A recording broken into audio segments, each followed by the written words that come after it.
Perfeito. Então, aí a gente começou a conversar na academia, ela trouxe toda a história do irmão, e aí eu contei um pouquinho da história da minha irmã. Eu tive uma irmã que nasceu com paralisia cerebral, mas num estágio bem avançado. Ela vegetou durante 23 anos, quando veio a falecer com falência múltipla dos órgãos.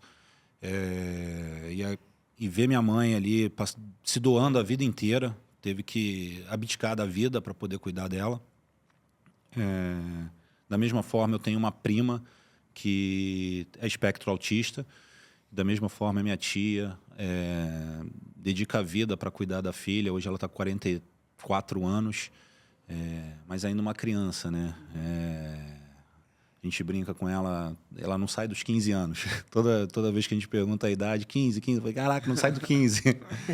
E por eu já ser empresário, e de uma certa forma apoiar a comunidade no qual eu estou inserido, principalmente através de formação. Na minha própria empresa a gente tem a parte de formação e eu ajudo pessoas. Eu queria fazer algo para pessoas ali que tinha a ver com a causa que eu gostaria de trabalhar, que seria pessoas com deficiência. E aí a Kátia, da mesma forma, ela pode contar um pouquinho dessa história. E aí acabou tendo uma sinergia muito grande. E esse, eu acho que é o grande motivador e também o que sustenta muito o Instituto, porque nós temos essa causa na veia. Então, a nossa dedicação, ela vai além. Uhum. Não só em ter um projeto social, não só em querer ajudar, mas tem muito com as nossas histórias pessoais que fazem com que a gente se dedique muito mais. A gente quer que faça sentido até em memória das nossas famílias. No meu caso, meu irmão nasceu sem nenhuma deficiência e eu sempre fui muito responsável por ele, porque minha mãe sempre foi um pouquinho doida, assim, não ligava muito pra gente, não cuidava direito, e eu sempre tive aquele jeito de proteção, de cuidar, de proteger os mais negligenciados, essa Uhum. coisa assim. Então eu criei meu irmão praticamente como um filho, sabe? Mesmo eu tendo 8 anos de idade. E ele era muito inteligente, ele era muito apegado a mim. A gente era muito grudado. E quando ele sofreu esse acidente, ele tinha acabado de passar na prova da especialista do Exército e para oficial de bombeiro na época. O nome dele saiu no jornal, ele estava todo orgulhoso. Só faltava fazer a prova prática e ele nadava. Eu montei uma mini academia para ele em casa, para ele fazer os testes, né? Para ele se preparar. E ele estava muito empolgado. E aí a gente tem uma casa lá perto de Angra. E minha família estava lá passando um final de semana. E quando eles estavam voltando, eu ia para lá, mas a minha mãe me ligou falando para eu não ir, que eles estavam voltando. Eles sofreram um acidente. E nesse acidente meu pai veio a falecer. E meu irmão e meu primo ficaram deficientes. A minha mãe ficou toda machucada, mas ela foi a que sofreu menos. E aí começou um problema seríssimo, né? Porque eu sozinha, minha família toda ali naquele carro, né? Então eu tive que enterrar meu pai sozinha, eu tive que visitar minha mãe no hospital, meu irmão no hospital, meu primo no hospital, ver meu irmão falar em suicídio, eu botar psicólogo, ele não aceitar. E passaram-se 3 anos até ele conseguir realmente se suicidar. Então foi assim um baque muito grande para mim, porque primeiro que eu não perdi um irmão só, eu perdi um filho, né? Uhum. Era uma coisa assim, era um e carne mesmo. E eu passei a sofrer muito por isso. Nessa época eu era jornalista. Eu estava casada com o pai da minha filha. E meu irmão ia ser o padrinho da minha filha, inclusive. Quando ele cometeu suicídio, ela tinha 3 meses. E aí a minha vida ficou muito perturbada nesse momento. Eu entrei num estágio muito complicado. Foi passando o tempo e eu ainda na área de jornalismo. Aí eu me separei. Nisso que eu me separei, eu fui fazer educação física. Porque era uma profissão que eu sempre quis fazer. Uhum. E aí eu conheci logo no primeiro período a educação física adaptada. Com o professor Edivaldo de Farias, grande mestre, muito bom mesmo. E foi engraçado, porque eu me matriculei, era uma matéria de primeiro período, de 8º período, eu entrei com ela eletiva, eu estava no primeiro período. Aí ele falou assim, ué, o que você está fazendo aqui na sala? Ah, eu entrei na faculdade, eu achei essa matéria interessante. Ele, não, mas não é para você, essa matéria é para o 8º período. Aí eu, pô, por favor, deixa eu ficar, não sei o que. Ele falou, senão você não vai entender nada. Aí eu, pô, me indica os livros para ler, porque eu gostei muito. Resumindo, eu estava no primeiro período, eu estava fazendo uma matéria eletiva de 8º período. E passei com 10. Ó. Fui uma das melhores alunas da turma. E tanto que esse mestre foi, inclusive, o meu orientador de monografia. É a motivação, né, por trás disso Mas tudo eu não que você sabia. tem, né? Muito engraçado, que eu não tinha noção que aquilo me pegou pelo fato de eu não... Porque, assim, depois eu percebi que eu me sentia completamente, assim, incapaz de ter ajudado meu irmão, sabe? E aquilo, quando caiu na minha cabeça, aquela ficha assim, pô, você não ajudou teu irmão. Eu não conseguia ajudar meu irmão. Eu tentei botar psicóloga. Naquela época, o psicólogo não era visto como hoje em dia, né? Depois da pandemia, teve um boom, né? Antigamente, psicólogo, as pessoas não davam muito valor, né? Mas mesmo assim, eu já queria que ele... Mas ele não aceitou.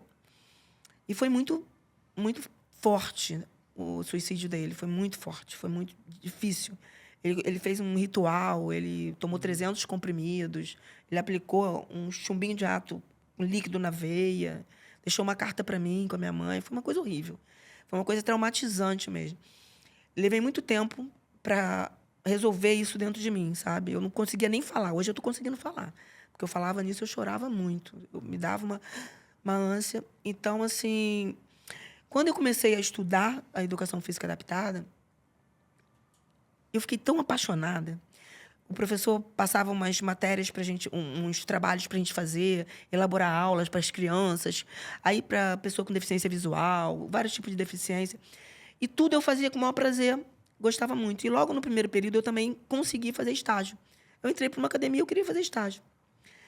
E o que acontecia na academia, assim? As pessoas que eram mais... que ninguém queria atender na academia, tem uma deficiência física, tem uma deficiência visual, tem uma deficiência intelectual. As pessoas normalmente não têm paciência. Na verdade, não têm empatia. E eu sempre tive, desde que eu era criança, que eu me lembro na minha rua, tinha um garotinho que ele era meio surdo.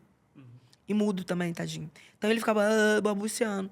E os meninos, eles ficavam implicando com ele, fazendo bullying, né? Na época não era bullying que falava, mas era bullying. E eu ficava revoltada. E eu chegava e brigava com todo mundo. E se alguém encostasse no menino, eu voava em cima. Podia ser menino, menina, não queria saber. Eu não deixava ninguém tirar a farinha com o menino, entendeu? Então, assim, eu já daquela época eu já era assim. Então, isso que aconteceu com meu irmão me aflorou mais ainda em mim, entendeu? Então, começou por isso. E aí, a minha tese, né, o meu TCC de Educação Física, foi justamente montagem de um centro de treinamento para pessoas com... na época, a faculdade que eu fiz foi... depois eu fiz a pós-graduação em cima de Educação Física Adaptada à Saúde. Trabalhava com hipertenso, cardiopata, diabético, pessoas com deficiências. Mas a minha tese de TCC mesmo da faculdade foi a montagem do centro de treinamento para pessoas com necessidades especiais. E você nem ia imaginar naquela época que isso daí ia se concretizar no que é hoje. Eu não tinha dinheiro, eu não era ninguém, assim, para chegar e pensar que eu poderia fazer isso. Mas eu já dizia que era um sonho meu.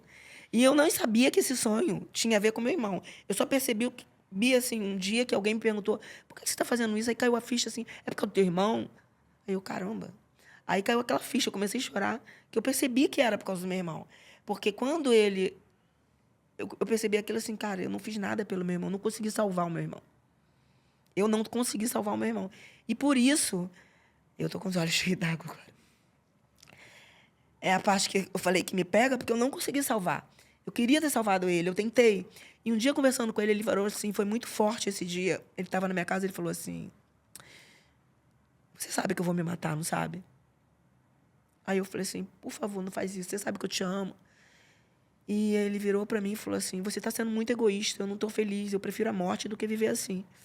Aí eu falei assim, pô, mas isso é vaidade, você é um cara que tem uma inteligência incrível, você pode usar o outro braço, Cara, eu não estou feliz, eu prefiro a morte.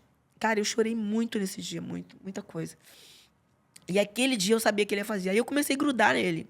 Eu não saía mais de perto dele. Não deixava mais ele sozinho. Só que eu não morava mais com ele. Então eu fazia minha mãe ficar, mas a minha mãe negligenciava. Quando eu comecei a fazer várias coisas para ficar perto dele.